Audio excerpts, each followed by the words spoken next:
Good morning, namaste, and welcome to the Vedanta Society of Greater Houston and our Sunday morning service.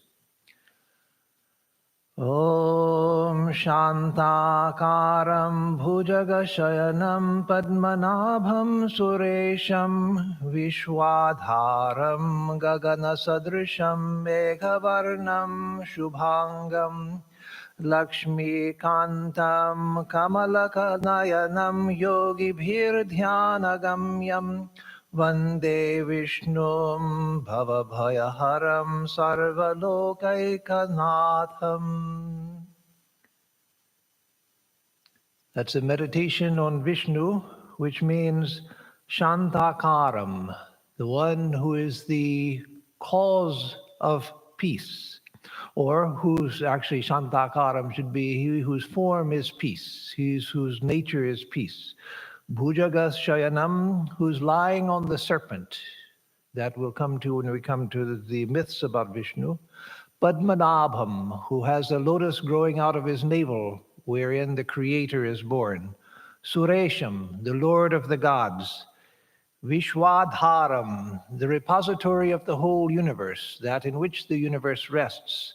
Gagana Sadrisham, who is infinite and formless like space. Meghavarnam, who has the color of a bluish cloud. Shubhangam, whose limbs are all beautifully formed. Lakshmi Kantam, the beloved of the Divine Mother Lakshmi. Kamalanayanam, whose eyes are like lotuses. Yogi Bhir Dhyanagamyam, who is the object of the meditation of great yogins. Vande Vishnum, we worship Vishnu. Bhayabhavaharam, the destroyer or the remover of the fear of relative existence. Sarvalokaikanaatham, the one Lord of all the worlds. Om Shanti Shanti Shanti Hari Om Tat Sat. Om peace, peace, peace be unto us all. So this morning I am going to speak on Vishnu in the series Gods and Goddesses. This series, I can't think of this series without remembering our dear devotee Peg Nosik Dira, who was the one who asked me to give a series of talks on the gods and goddesses of India. And so this is one of a number that have already been given, and we'll give more in the future.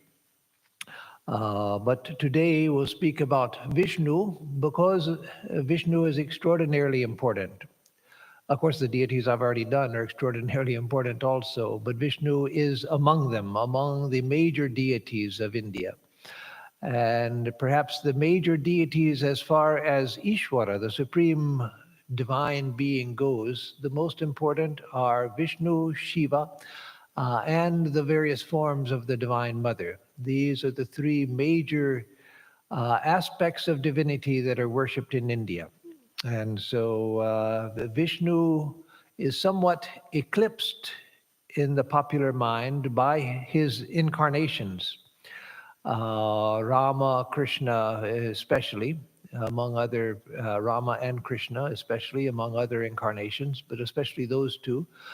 They became so popular that people tend to worship the incarnations more than they worship Vishnu, but still Vishnu as the source of the incarnations retains a place of supreme importance in the Hindu pantheon of deities.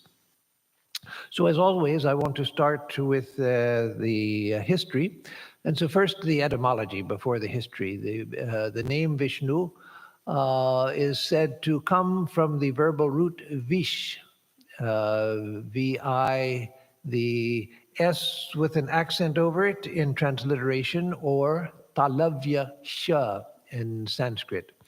The first of the three S's in Sanskrit in the order of the alphabet. And vish is a verbal root which means several things, but one of them is to enter. that probably is the primary meaning of Vish, is to enter, because the secondary meaning is to pervade. And so that which pervades is that which has entered everything. And so that's why I say, though without historical research on my side, without having done any research, but we can guess that probably the meaning enter is primary, and secondarily it came to also mean pervade. And so Vishnu is the Lord who pervades all, the Lord who is everywhere, the Lord who resides within everything. So in the history of Vishnu, unlike Shiva, who is often said by Western scholars primarily to be a non-Vedic deity, which, as I said when I spoke on Shiva, I don't agree with that. He's quite Vedic. But they don't make that claim about Vishnu. Vishnu is always accepted by everyone as a Vedic deity, and a deity who, like other deities that we've discussed in this series, who had their origin within the Vedas, or in some cases before the Vedas. And Vishnu might have begun before the Vedas too, we don't know, but first mentioned in the Vedas. There's evidence that Shiva existed before the Vedas because of ancient cave drawings which seem to depict Shiva. But Vishnu has his origin, at least as far as we know, in the Vedas. And he's mentioned in the Rig Veda, the oldest of the Vedas, the Rig Veda Samhita, the hymn portion, the oldest Vedic literature, and perhaps certainly among the oldest literature in the world, and perhaps the oldest literature in the world. We can't date the Vedas exactly, but there's some evidence that it would be the oldest extant literature in the world. And so he's mentioned numerous times in the Rig Veda Samhita, but in the Rig Veda Samhita, he's not yet a major deity. He is associated from the beginning with the sun and with light. These are images that are always associated with the Vishnu, the sun and light. But he's strangely not mentioned among the 7 Adityas. Later, the Adityas are the solar deities. And later there came to be 12, even within the later Vedic literature, there came to be 12 Adityas. But originally there were 7. We can imagine also that 12 solar deities came because of the 12 months of the year.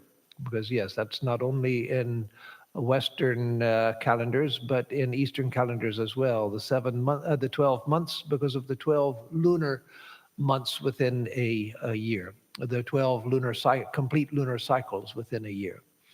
And so he's not mentioned among the 7 Adityas, the solar deities in the Rig Veda Samhita. But in later Vedic literature, he comes to be the most important, the leader of the Adityas. When there get to be 12 Adityas, Vishnu is the leader of them all. So sometimes in the Rig Veda, he's identified with Surya, sometimes identified with Savitr or Savita, who is also a solar deity,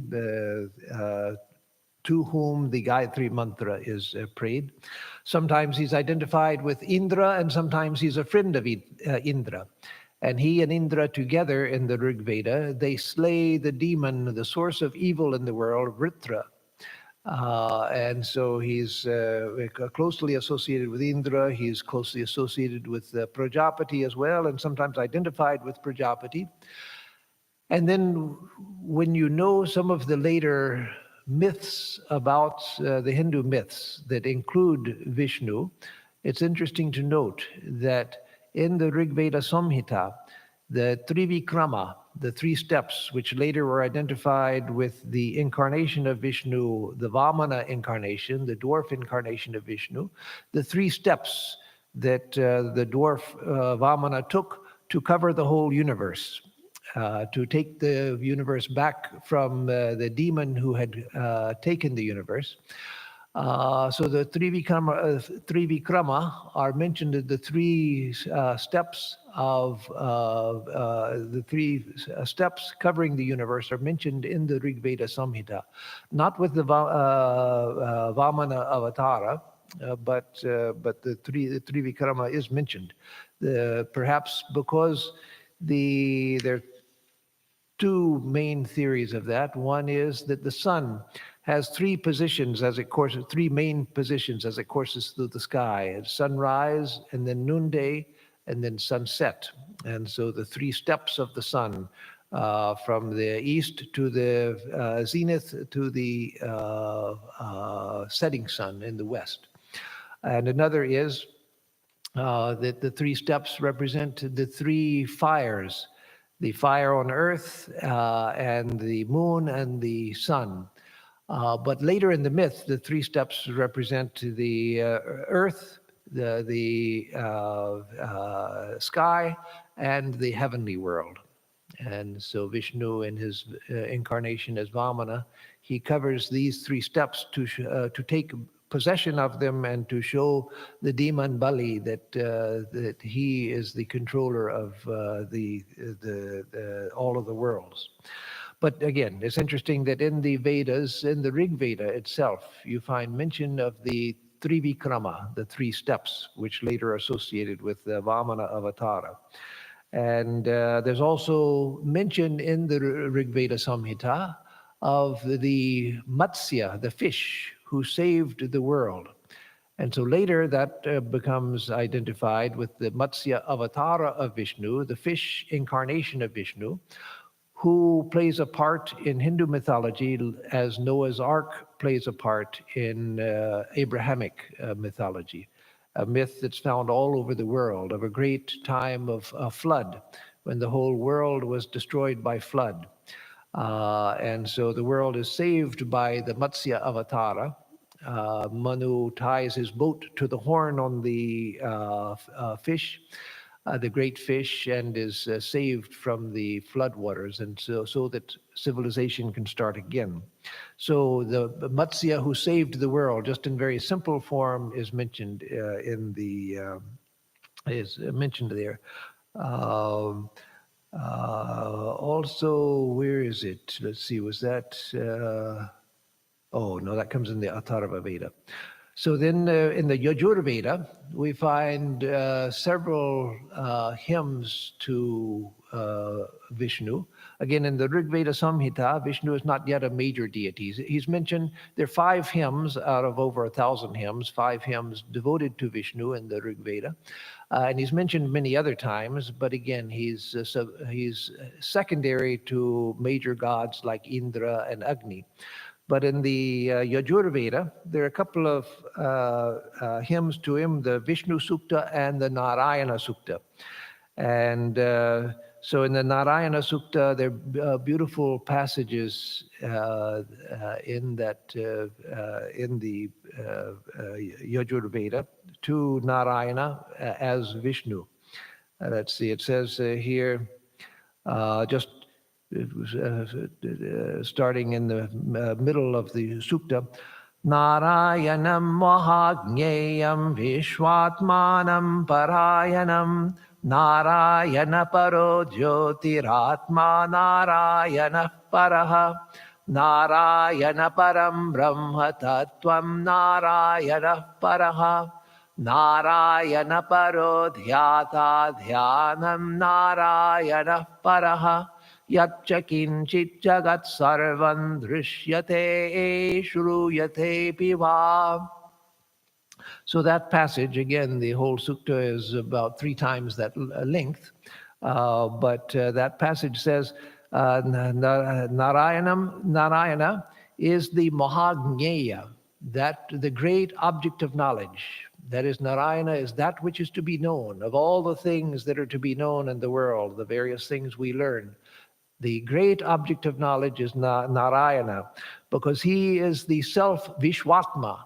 He is the self of the whole world. He's the self of the world, Parayanam, and the great goal of all of human beings. Narayana Paro Jyoti. Narayana is the supreme light which illuminates the world, and he is the supreme self. Atma Narayana Paraha. Narayana is the self, the supreme self as well. Narayanam Param Brahma. Narayana is Brahman itself, the supreme infinite reality, the non-dual reality. Tattvam Narayana Paraha. Narayana is the supreme truth. Narayana Paro Dhyata. Dhyanam Narayana Paraha. Narayana is the supreme meditator, and he is the supreme meditation as well. Yatcha kinchit jagat sarvam drishyate shruyate viva. He is whatever in this whole world is seen, whatever is heard as well. And antar bahischa tat sarvam vyapya narayana stitaha. So Narayana exists, pervading everything within and without. So again, this by the time of the Yajurveda, this exalted idea of Vishnu had come. And then, as I said, there's the Vishnu Sukta as well. And then when you come to the Atharva Veda, the fourth of the four Vedas, Atharva Veda, there you find the story of a boar, a male pig in that sense, a boar, who saves the earth. And that later in Hindu mythology becomes the Varaha Avatara, the incarnation of Vishnu as a boar who saves the earth. It's not in the Atharva Veda, that boar is not identified as Vishnu because the idea of the incarnation of God had not yet developed in the Vedas. But the boar who saves the earth is mentioned. And then in the Brahmanas, after the Samhita portion of the Vedas, come the Brahmanas, the great commentaries within the Vedic literature, but the explanation of the rituals and so forth, there you find that Vishnu is developed even further than in the Samhitas. You find the idea, which was in the Narayana Suktam already, that Vishnu is within everything, pervades everything, is within everything, and is the essence of everything. That you find Sri Krishna expressing in the Bhagavad Gita about himself as an incarnation of Vishnu or as Vishnu, that is the essence of everything. And there's a beautiful passage in the Shatapatha Brahmana, one of the Brahmanas, that says, I have placed the worlds within myself and myself within all the worlds. So all of the worlds exist within me and I exist within all of the worlds. So that beautiful idea. And there in the Shatapatha Brahmana also, Vishnu is identified with the Vedas and with all truths, with truth itself, reality itself, and with all truths, all principles, and all spiritual teachings. Then you come to the Upanishads, and among the Upanishads, among the 108 Upanishads, you know there are various lists of Upanishads. There are the 10 major Upanishads that are considered major because Shankaracharya commented on them.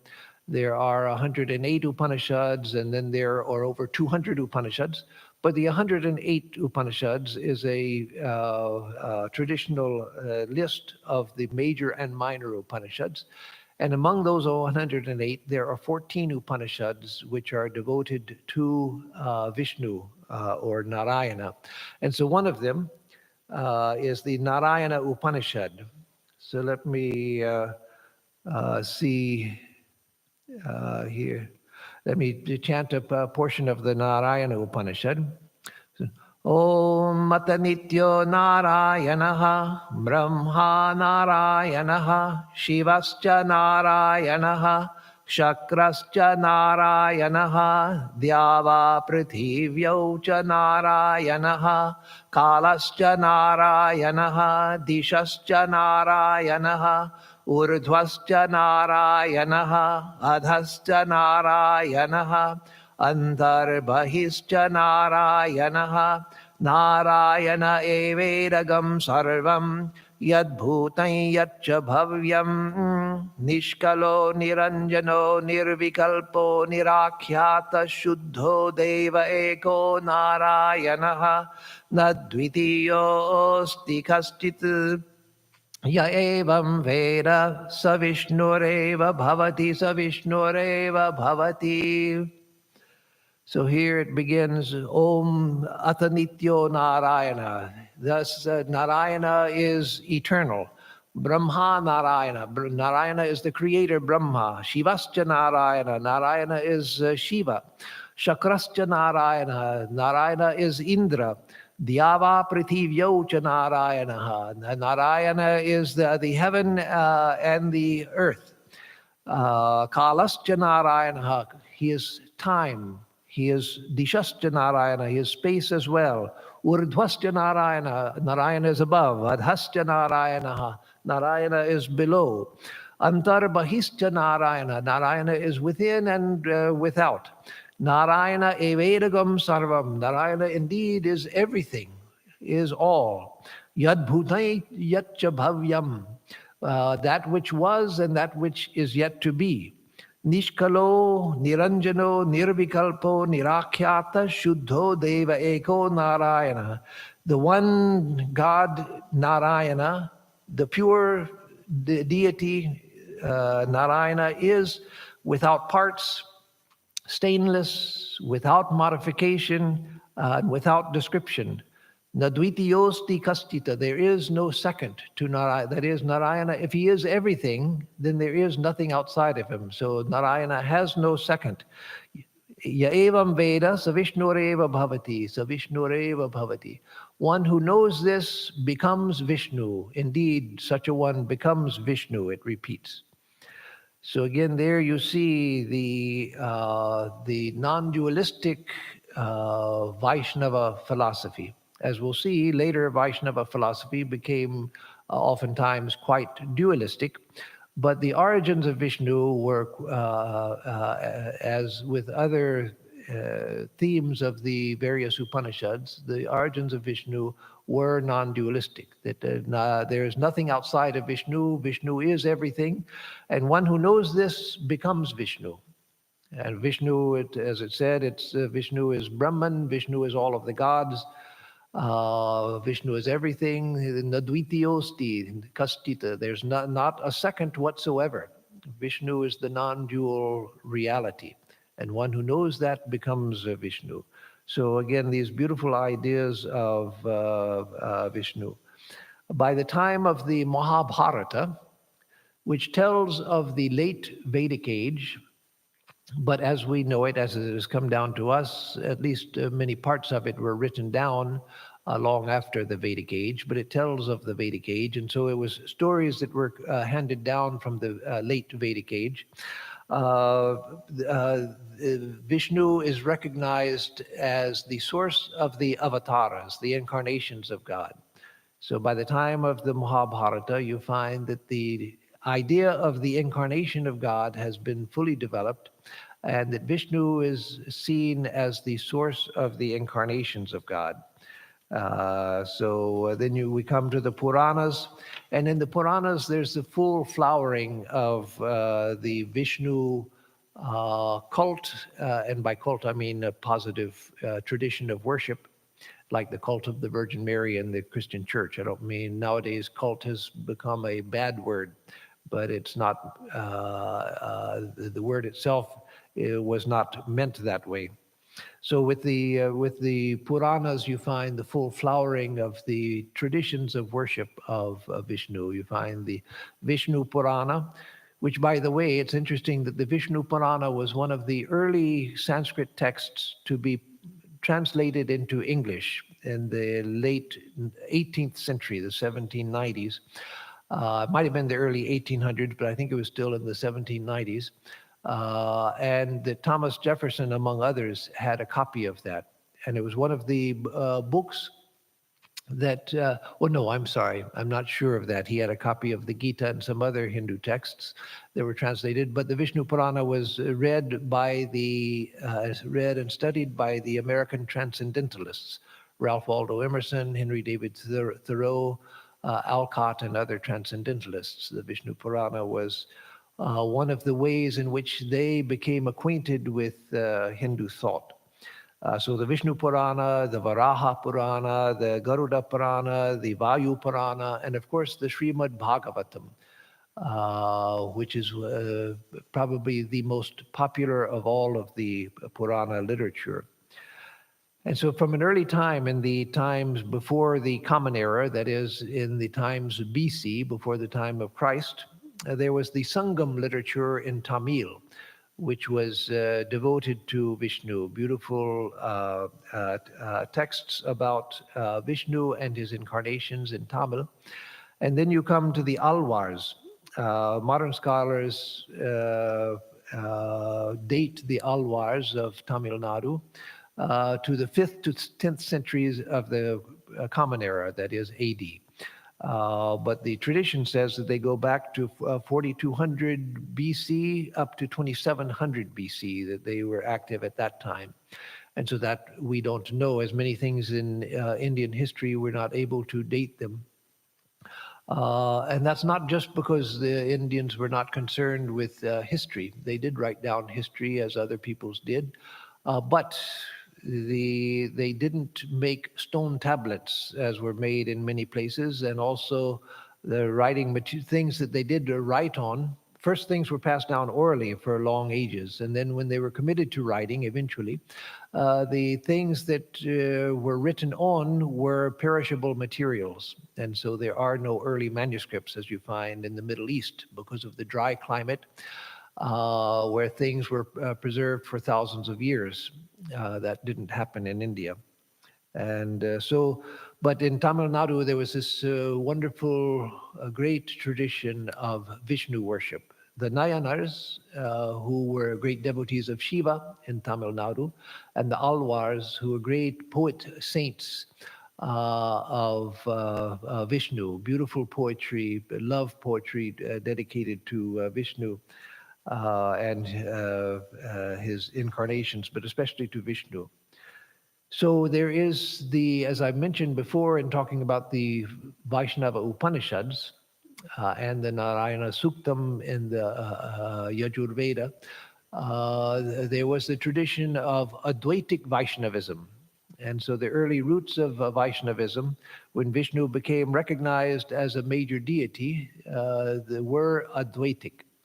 And of course, that continued down through the Mahabharata, the Gita, which is undoubtedly an Advaitic text. You have to really ignore the obvious meanings on the pages to get a dualistic meaning out of the whole text. Yeah, there are places where certainly a dualistic meaning is legitimate, but the text itself presents the Advaita view in a clear way that one has to ignore in order to interpret it in a purely dualistic fashion. So again, that tradition came down through the Mahabharata, the Gita, and Shankaracharya, who wrote hymns to Vishnu as well. So that was a living tradition, the Advaitic Vaishnavism. But then there was the dualistic Vaishnava philosophy, which is what most people are familiar with today. There was a tradition called Pancharatra, that means the 5 nights, and there are various explanations given for why it's called the Pancharatra or the 5-night tradition. It's not explained in the literature itself, and so people guess at what it might have meant.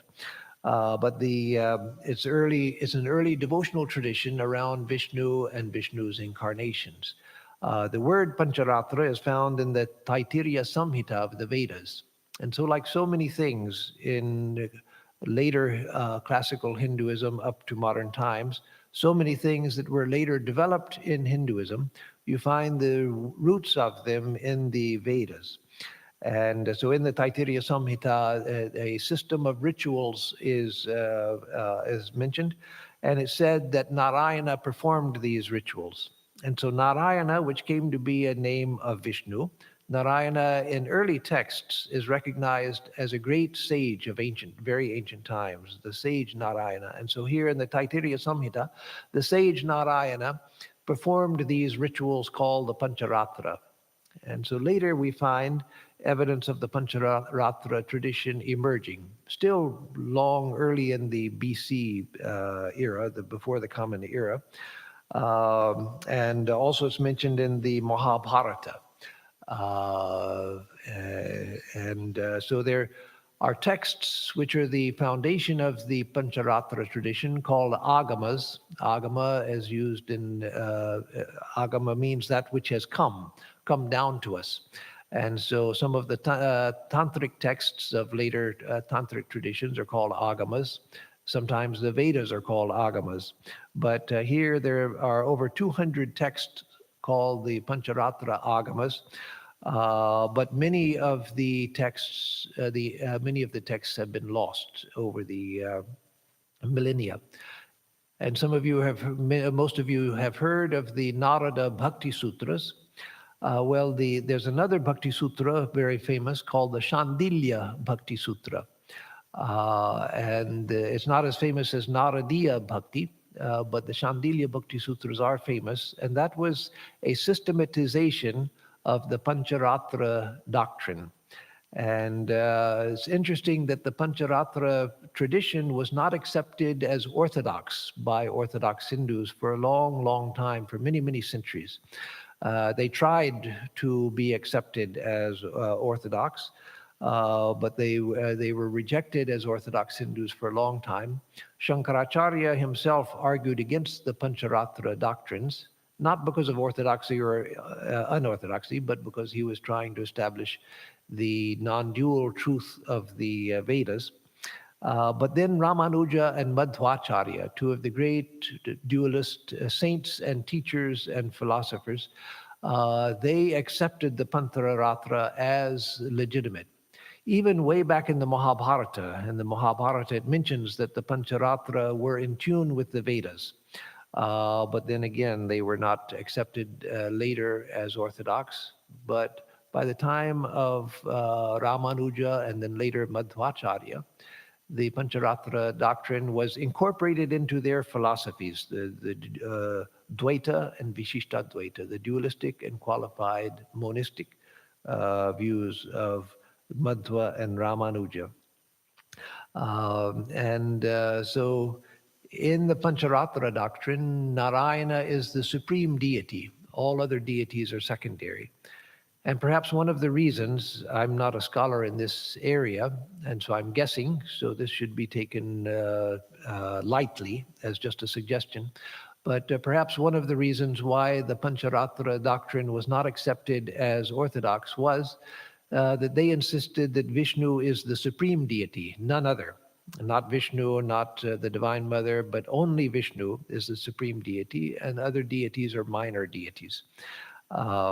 There's some loose similarities in the Pancharatra doctrine to the Abrahamic traditions. If you want to find parallels, that's one of the places to look for a parallel, because Vishnu is the supreme deity. It's one of the closer systems to a monotheistic system of the Abrahamic tradition.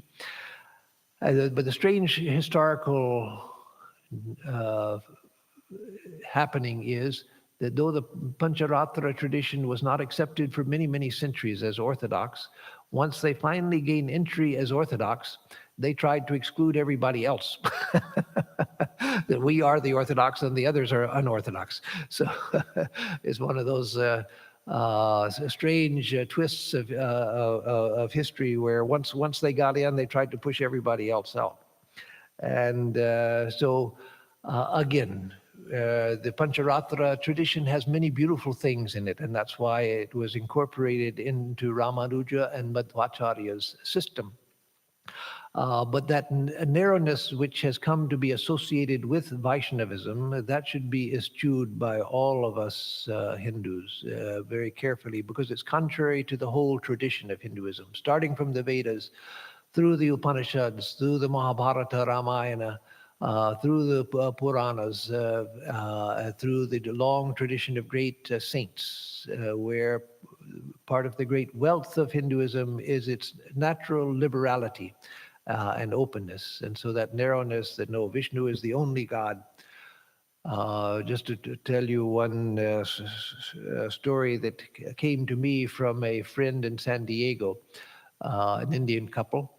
The wife told me, I knew the whole family, including the wife's mother, who was living with the family, and used to see them regularly when I would go to their house to speak to a group of devotees that would gather every month. And so the wife told me one time that, you see, my mother and I come from a family of mother worshippers from South India. And as you see, me and my mother, we are still worshippers of the Divine Mother. But when I married my husband, his family were Vaishnavas, strict Vaishnavas. And so after I was married and I came to my husband's home, my father-in-law took me aside one day and said, you see, I know that your family, you have been worshiping the Divine Mother, and that's very good. That's very good. You've been worshiping the Divine Mother, very, very good. But now it's time, you've married into this family, it's time that you learn who the real God is. The God is Vishnu. Vishnu is the real deity, and so you should come to Vishnu. So again, that's contrary to the mainstream Hindu tradition, which is by its very nature open and liberal, and that should never be lost. And so that's not a problem with Vishnu. I just mention it because it has become known that the Vaishnavas are those who say that only Vishnu is God and other deities are insignificant and everyone should worship Vishnu. No, that's not the Hindu tradition. That may be the Vaishnava tradition, but it's out of step with the mainstream Hindu tradition. And so again, the problem is not with Vishnu and his incarnations, because whether one looks on God, including Vishnu, in a dualistic standpoint, that's wonderful. Yes, do that. That's a wonderful standpoint. Sri Ramakrishna guided many people on that path. Or whether one looks on Vishnu or any other aspect of God from a qualified monistic standpoint, where God is the whole and I am a part of God, dependent on God. That's also beautiful, which Sri Ramakrishna often taught. Or whether one worships Vishnu or any aspect of God from the non-dualistic standpoint. Any of those are good. But what's not good is that narrowness that says everybody has to think the way that I think. Everyone has to worship the way that I worship. My God is the God. And everyone has to come to this. That's never worked in world history, and it's not going to work. And it's contrary to the whole spirit of the great and ancient Hindu tradition. So coming to more details of the later Vaishnava tradition, we often hear, and we all know, those of us who know anything about any details about Hinduism and Vishnu, know that Vishnu is the second person of the Hindu Trinity. There's Brahma, the creator, Vishnu, the preserver, and Shiva, the destroyer. Unfortunately, that idea has become so dominant that people think that that is what Hinduism is. No. To the worshippers of Vishnu, Vishnu is everything. As I read in these two hymns, the Narayana Upanishad and the Narayana Sukta, Narayana is, Brahma is Narayana, Shiva is Narayana, everything is Narayana. Narayana is the beginning, the middle, and the end. So for a worshipper of Vishnu, Vishnu is everything, Vishnu Narayana. For a worshipper of Shiva, Shiva is everything. Shiva creates, he's playing his damaru, the drum, and out of the sound of that damaru, the creation of this world is happening. And he's holding the fire, the flame of pralaya, that which destroys the whole universe. So out of him comes creation and destruction, and his dance is preservation. The whole universe is the dance of Shiva. As long as Shiva keeps dancing, the universe remains. When Shiva withdraws and sits in meditation, the whole universe disappears back into seed form, only to come out again when Shiva dances. And so in the same way, again, with Vishnu, or with the Divine Mother, Kali or Durga or Lakshmi, each one of the deities is seen as the whole of reality. So it's not that When thinking of creation, Hindus go to Brahma and salute him, and when thinking of preservation, they go to Vishnu, and when thinking of destruction, they go to Shiva. No, that's a minor myth which is mentioned in the texts a number of times, but it has little effect on the devotional life and practical spiritual life of individuals in India. So, whatever aspect of divinity you take as your chosen ideal, your preferred way of looking at God, that is the whole creator, preserver, and destroyer. And so, Vishnu is everything.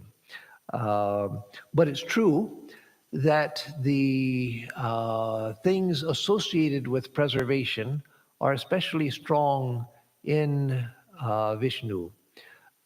Shiva is often associated with the rejection of ordinary society, the going off and living in the cremation ground, meditating with the corpses burning around him and so forth. But Vishnu is associated with the qualities we associate with preservation. First of all, Vishnu is very benign deity, a very benign and loving and graceful deity. He's the embodiment of beauty, the embodiment of beauty. He's the bountiful, the embodiment of bounty. So beauty, bounty, compassion, grace. And as Ramanuja defines him in the beginning of his, I think it's his Gita commentary, Ramanuja gives one sentence at the beginning of his Gita commentary, which is the sentence itself is about 2 pages long. But within that, he defines Vishnu as, first of all, Vishnu as the Supreme Lord, but he's the repository of all auspicious qualities, the repository of all blessed qualities. Everything good, everything benign, everything beneficial that you can think of, that is found in infinite extent in Vishnu. And he's the source of all of the incarnations. And so, as I said at the beginning, Vishnu has been somewhat eclipsed in popular worship by the incarnations, especially Rama and Krishna, who are so tremendously popular in India. Yes, there are temples to Vishnu specifically. And beautiful temples and beautiful traditions of worship. And there are many saints who are devoted to Vishnu, many hymns to Vishnu. But when you think in terms of numbers of people, certainly Rama and Krishna somewhat eclipsed the popularity of Vishnu. But that's not a problem because Rama and Krishna are seen as incarnations of Vishnu. They are manifestations of Vishnu. And in fact, one of the ideas of the incarnation of God is to make God visible so that we can see God. So we can interact with God here on the human plane. They become tangible. They interact with us. They live with us. That is the value of the incarnation. And so Vishnu, who became known as the source of the incarnations, it's natural that his incarnations would become extremely popular in common worship because that was the very purpose of them, to make the grace of God visible, to make the love of God visible. And so that is done. While it's in my mind, let me mention it, it's a little out of the immediate context, but certainly the context of the larger lecture. In the Gita, it's interesting that in the Vishwarupa Darshana, where Sri Krishna shows his universal form to Arjuna, and Arjuna at first is awestruck, struck with wonder, with awe, and with a worshipful attitude. But then the tremendous infinite dynamism where worlds are being consumed, created and consumed by this cosmic being, which Krishna has shown himself to be, Arjuna becomes terror-struck. And so finally he prays to Sri Krishna, please let me see your ordinary form, the form that I am used to. And so then you expect that Sri Krishna is going to assume his form as Sri Krishna. No, Arjuna is greatly relieved to see him resume his form as Vishnu. It says, once again, Sri Krishna assumes his four-armed form, which is the form of Vishnu. And so again, Krishna is recognized as Vishnu himself. So the home of Vishnu, the abode of Vishnu, each deity has their loka, their world. Like we who are devoted, those of us who are devoted to Sri Ramakrishna, we speak of Ramakrishna Loka, a realm where Ramakrishna maintains his enlightened personality, where those who are devoted to him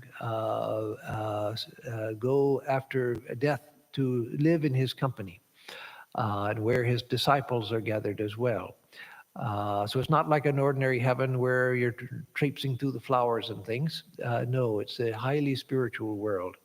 And so the world of Shiva is Kailasa, the Mount Kailas, or Kailasa is the spiritual home of Shiva, just as the Western paradise is the home of the Amitabha Buddha. The Buddha known as Amitabha has a world of his own. The Buddhas also, like the incarnations of God, had the power to create their own realms where their devotees would go.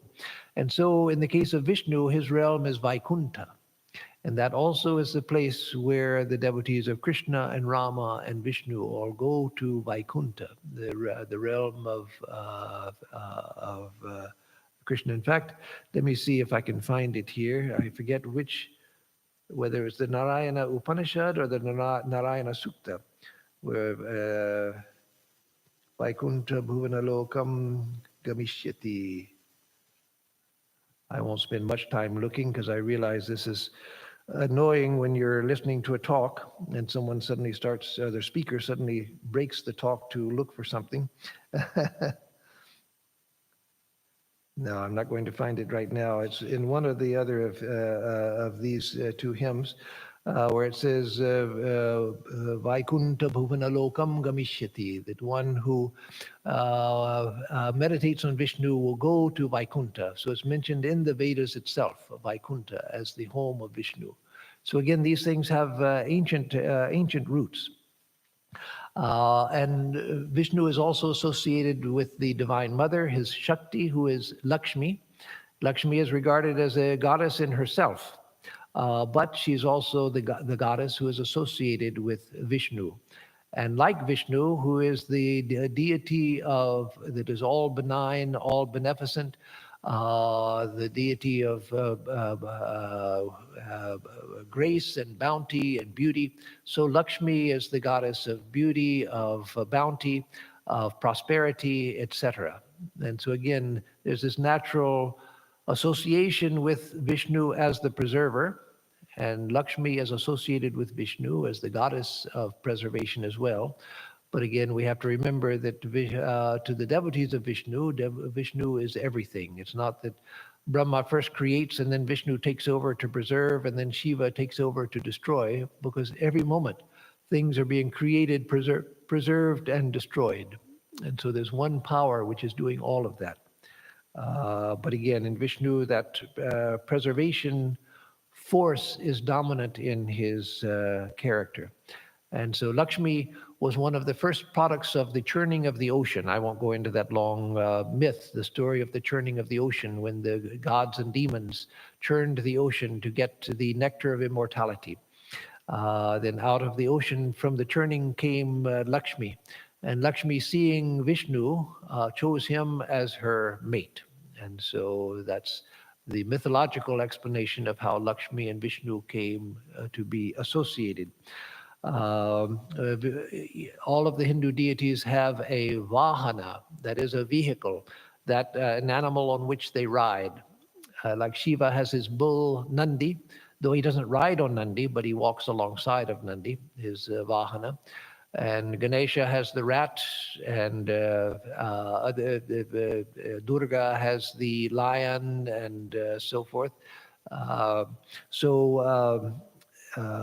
Vishnu, his vehicle is Garuda, the eagle. Garuda, the great mythological eagle, who whose image you find all over southern Asia. I don't mean just South Asia, but Southeast Asia as well. The Indonesian Airlines is known as Garuda Airlines. And as we'll see, Vishnu has his influence over all of Southeast Asia. So his home, his realm is Vaikuntha, his Shakti is Lakshmi, his Vahana, his vehicle on which he rides, is the eagle.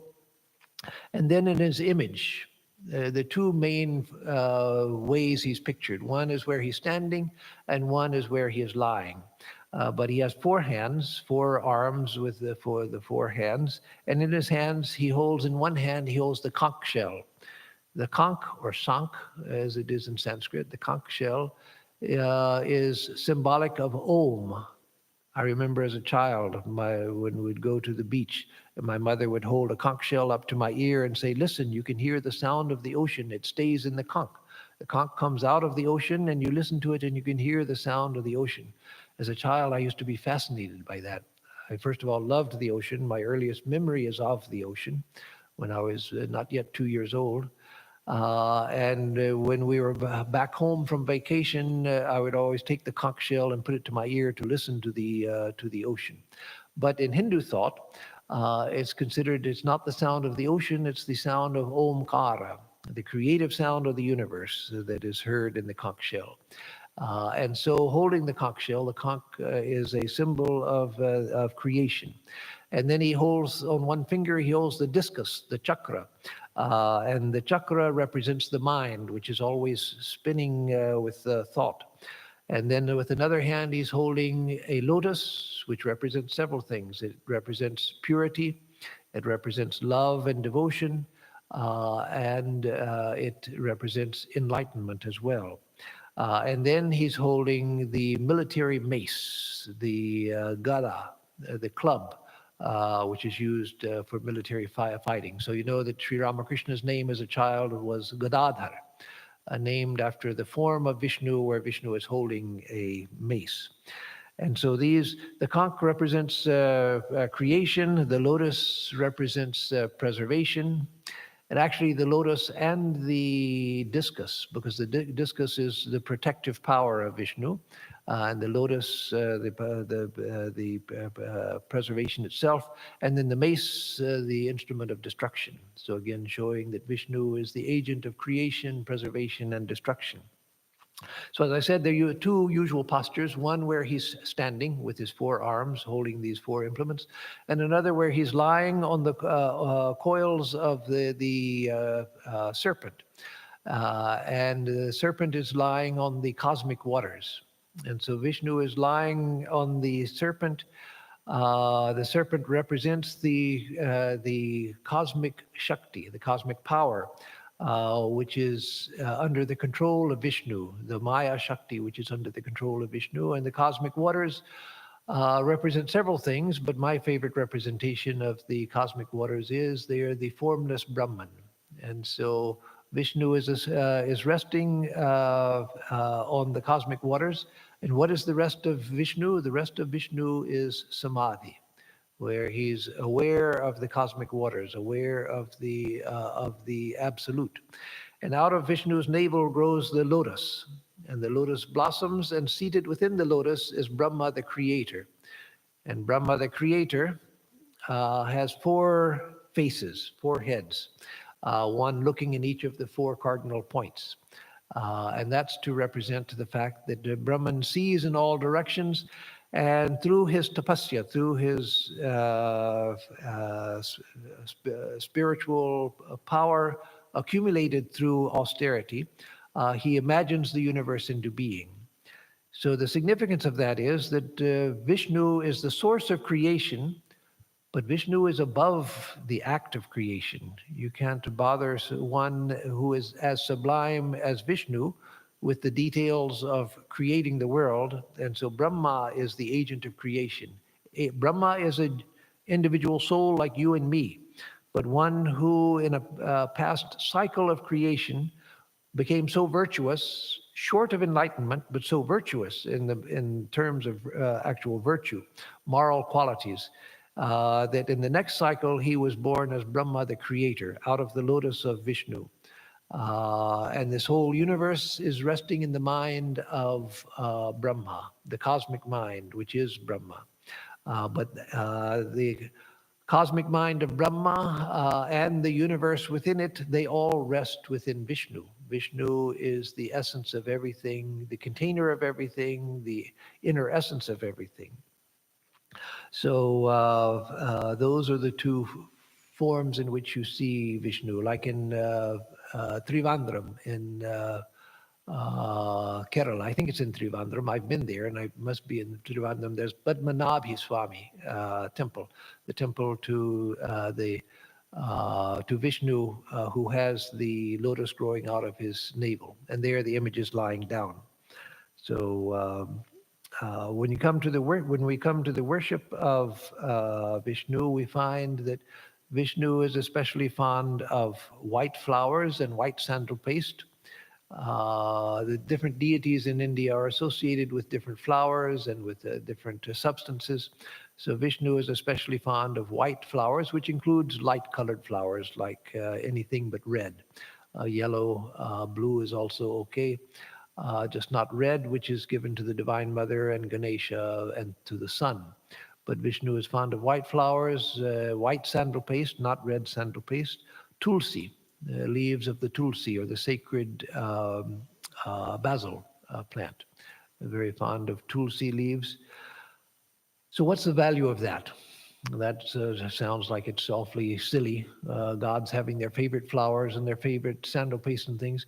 What it does is, for a culture, and I'm not saying that America should adopt these things, but what it does for a culture is that it gives sacred associations to everything.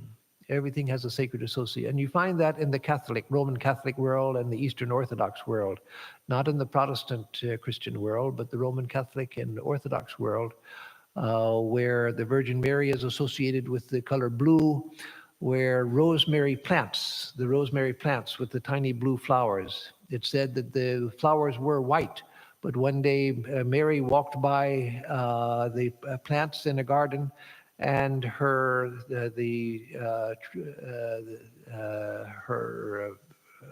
cloak brushed over the rosemary plants and changed all the flowers to blue. And so now rosemary has blue flowers. So yes, that's a myth. That's not a historical that's not botanical science. It's not meant to be botanical science, but it's a way of associating the mind with sacred things so that everything has some sacred significance. So yes, that can devolve into superstition, and like anything, it can be overdone. But in general, that's a beautiful thing, and so everything has some sort of sacred significance. It's said in the worship of Vishnu also that there's a famous statement that I quoted when I spoke about Shiva, because it mentions both Vishnu and Shiva. Alankara priyo Vishnu, abhisheka priya Shivaha. So Shiva is fond of ornamentation, and Vishnu is fond of ornamentation, and Shiva is fond of bath. And so in the worship of Shiva, you offer water over the lingam, you offer milk, you can offer milk, you can bathe the lingam with ghee, with sandal paste, with rose water, with all kinds of fragrant and pleasing liquids. But Vishnu is fond of ornamentation. And so the images of Vishnu are often regally ornamented with beautiful dress and beautiful jewelry as well. So outside of the Hindu world, or I shouldn't say from my standpoint and from a Hindu standpoint, the Sikhs are not outside the Hindu world. Sikhs are very much a part of the Hindu world, though Sikhism has, in present day, has defined itself as a separate religion, which is fine. They have every right to do that. But from a Hindu standpoint, we still consider Sikhs our own brothers and sisters, our own tradition. And so in Sikhism, Vishnu is called Gorak. Gorak is the name for Vishnu. And Guru Nanak said that the Guru, the spiritual teacher, is Brahma, Vishnu, and Shiva, and Parvati. But he used the Sikh names for those, and he said that the Guru is Gorak for Vishnu, and Baram for Brahma, and I forget the Sikh term for Shiva, and Parvati for the Divine Mother. And according to the Sanatan Sikhs, which are a grouping of Sikhs, there's several sects with the Panthis, and I forget the names. I used to know the names of these different groups of Sikhs that are under the umbrella of the Sanatan Sikhs. They say that the 10 Sikh gurus, starting with Guru Nanak and ending with Guru Gobind Singh, that they were incarnations of Vishnu. So they recognize them as incarnations of Vishnu. Because they brought down light, as the incarnations of Vishnu do, they brought light in the dark times of the persecution during the Mughal era. Outside of India, in Sri Lanka, a largely Buddhist country, yes, Hindus there also, but majority population is Buddhist. Even among the Buddhists, Vishnu is considered the custodial deity of the country. That is, the protective deity of the country is Vishnu. And Vishnu is the protector of Buddhism in Sri Lanka. So that's interesting. And the worship of Vishnu was encouraged in Theravada Buddhism, the type of southern Buddhism which is dominant in Sri Lanka. But modern Buddhists, again, because of that effort to define define oneself away from everybody else, a tendency which has become too common in the world today, modern Theravada Buddhists are trying to purge Buddhism of the worship of Vishnu. But that was all along, for over 1,000 years, the practice of worshiping Vishnu by the Buddhists. Then in Indonesia, Vishnu is known as Wisnu, W-I-S-N-U, Wisnu. And there he was a very important deity during the Hindu period, the long Hindu period of Indonesia. And even now, even though Indonesia is officially a Muslim country, largely a Muslim country now, again, their airline is known as Garuda Airlines. And the signs of Wisnu are prevalent in Indonesia. In Cambodia, I saw images of Vishnu and other deities in Buddhist monasteries, and they recorded worship. And in Cambodia, the lay Buddhists at home, they first worship Hindu deities, and then they worship the Buddha. But first, before worshiping the Buddha, they first worship the Hindu deities in recognition of the fact that Cambodia was for a long time a Hindu country, and only from the 16th century forward, it became a Theravada country. I'll end with that and just sum up by saying that Vishnu is the God, is the ideal of beauty, the ideal of love, the ideal of bounty, the ideal of grace and of gracefulness, and the source of the incarnations who come to make God visible to human beings. So with that, I'll close. I'll give announcements. If there are any questions, I'll take those. So for announcements, on Tuesday, we'll begin the Katha Upanishad. It's a continuation of the class on the Upanishads, and we have been through the Isha, and now the Kena we have completed, and we will begin the Katha Upanishad on Tuesday at 7:30 p.m. And on Thursday, we'll have the Gospel of Sri Ramakrishna study as usual. And next Sunday, I will speak on what we can learn from the Buddha and Buddhism in honor of Buddha Jayanti, which is coming up.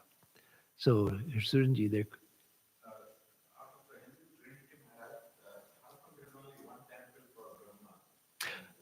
Okay, so Surenji, who takes care of the video, he's asking that the Trinity, Brahma, Vishnu, and Shiva, there are countless temples to Vishnu and to Shiva, but why only one temple to Brahma in the whole of India?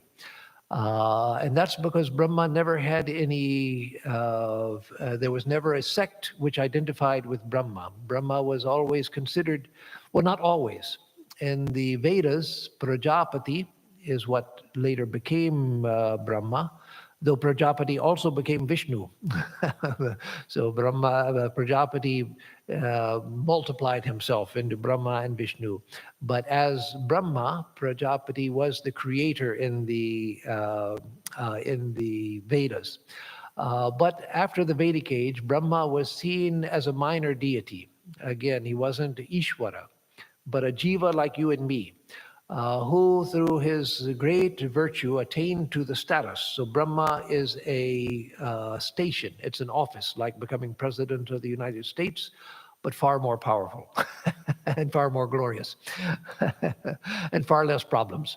So, so the status of Brahma is something that we could attain to theoretically, hypothetically, I should say. Even theoretically is probably too strong. So hypothetically, we could attain to the status of Brahma. One person in a whole cycle of billions of years, one person attains to the status of Brahma for the next cycle of creation. And so that's why he never had votaries of his own, because he was not a major deity. He was not Ishvara. So what is the difference between causal ocean, Garbhodhak ocean, and Kshir ocean? And what is the difference between Mahavishnu, Garbhodhak Shayi Vishnu, and Kshir Shayi Vishnu? Now, these are questions that I can't answer because I'm not, this one has to be well versed in traditional Vaishnavism, which I am not. So I can't answer that. I'm sorry. You'll have to ask a learned Vaishnava for that, not just an ordinary Vaishnava, but a learned Vaishnava. The Kshir ocean is the ocean of milk, and the Garbhodhak, I'm assuming, because it's the root meaning of it, the birth waters ocean and the causal ocean, but I don't know. So is the current pandemic an example of collective karma and or the destructive aspect of Shiva? Certainly there must be some collective karma involved. So the question comes, my interpretation of this aspect of karma is a little unorthodox, but I'm confident of it. But I warn you that it's a little unorthodox because many people would disagree with me. But I think I'm on solid ground from the tradition. And that is that something like a pandemic, it doesn't mean that we, all of us did something bad specifically, which causes the pandemic to come. But a pandemic is a natural phenomenon. And when it attacks people who apparently are innocent, it's not that we went around giving disease to people and therefore disease has come to us, but people who apparently, at least in this life, are innocent of it. How is it that there could be a pandemic which kills off millions of people, where all of those millions of people in something together in the past, that they did something together to hurt other people and therefore they're suffering from the pandemic, and the rest of us are suffering because of we collectively did something? Well, no, I don't think karma works like that. In the individual, yes. In the individual, I do something, I receive karma back. But in the collective, and even in the individual, let me say, and I take my stand on the authority of a great man like Swami Ashokananda, who expressed similar ideas. That just in the course of life, there's so many things that happen. Storms, things happen in the natural world, in the animate world, in the micro or organismic world, etc. That we shouldn't look for an immediate cause, that I did this and therefore that happened to me, as far as a pandemic or something. I died or my loved one died and I suffer. No. When there is massive suffering like a pandemic, then one thing that I feel we can be sure of is not the cause of it.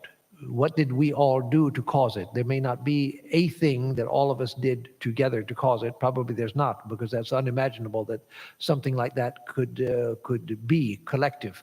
But by experiencing suffering, there's always the experiencing of karma. That is, whatever things I might have done and whatever different things somebody else might have done, if we're all suffering from COVID, if we take it in the right spirit, then our karma is simplified and purified by accepting the suffering that comes to us.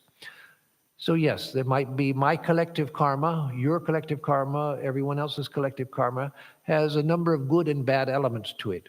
And so when something like a pandemic comes and it causes widespread suffering, then no, don't look for a cause that all of us did together. That you won't find. But think of it in terms of just because all of us have a repository of bad karma, that when something, a natural phenomenon like this comes, if we accept it in the right spirit, then it washes away some of the load of bad karma that we have. And so with other things. So with the common example given is, why did the Jews suffer under Hitler? Were the Jews so bad that they deserved that karmically? Well, no, of course not. Of course not. They were as good as any people in the world.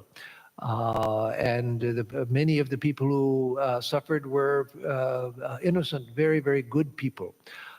So you can't look for, well, what did all of those Jews who were killed by Hitler, did they do something, those particular Jews, and so all of them had to be killed? No, there's no such thing. That's a ridiculous exercise to try to look for something that they must have done that caused their suffering. No.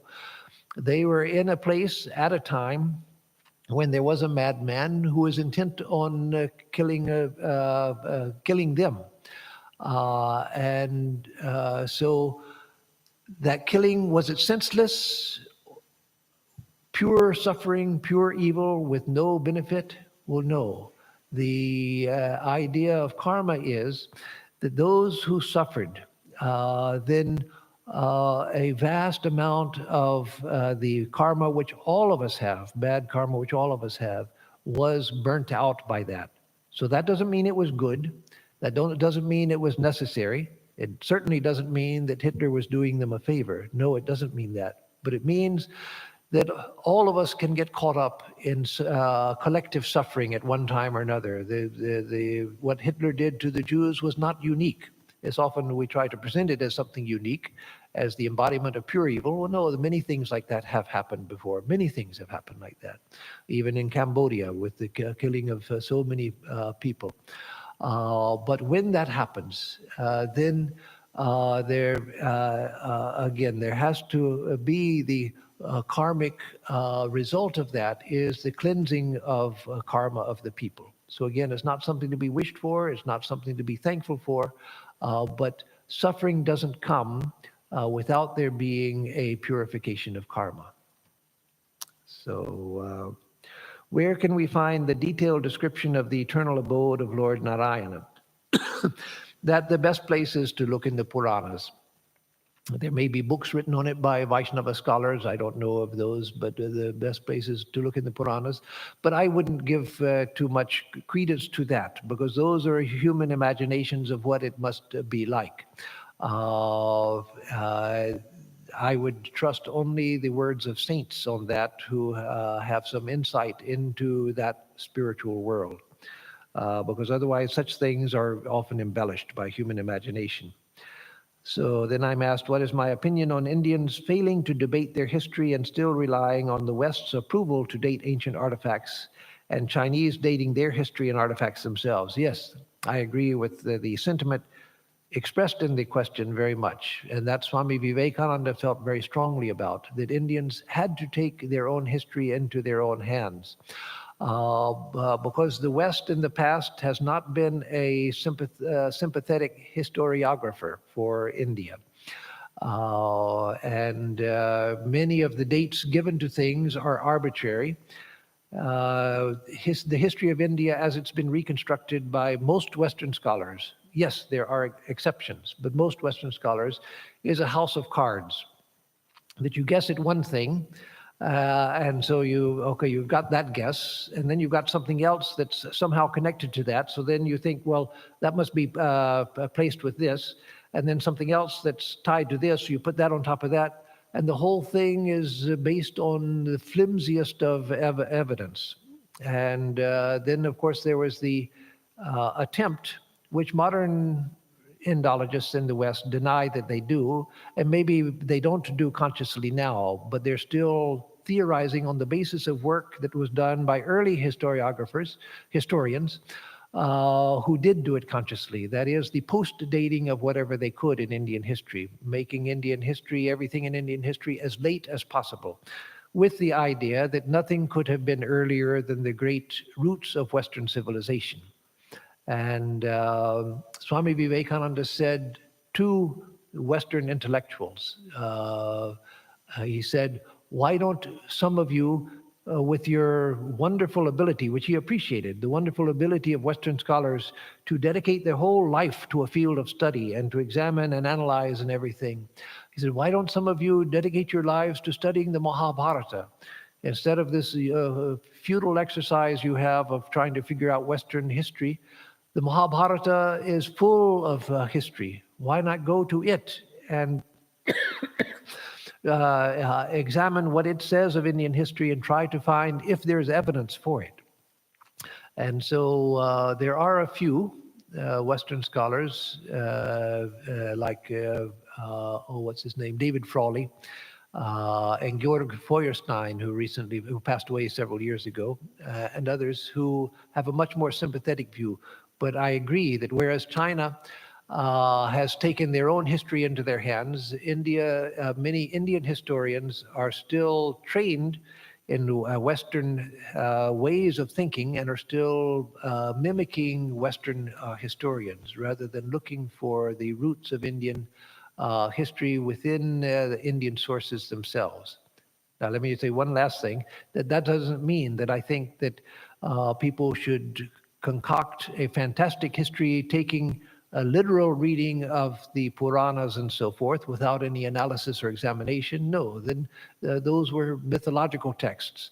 But within mythology, oftentimes, there are the seeds of history. So that's what we need, are those who have critical minds, analytical minds, who take the ancient texts seriously and look at them for actual history and don't just take the stories and say, well, this is our history. Well, no, that's not history. That was mythology. But mythology based on what? What are the historical roots? So Bhagavan Sri Ramakrishna said that anahata sound comes from the Kshir ocean residing in Brahman. Could you explain a bit, Maharaj?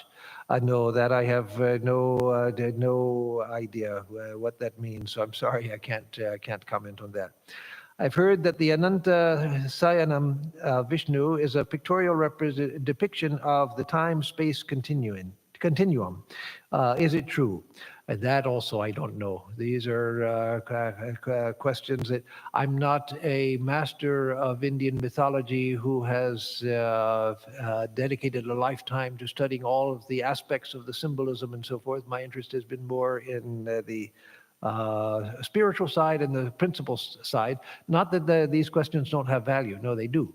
It's just that I'm not an expert in these areas.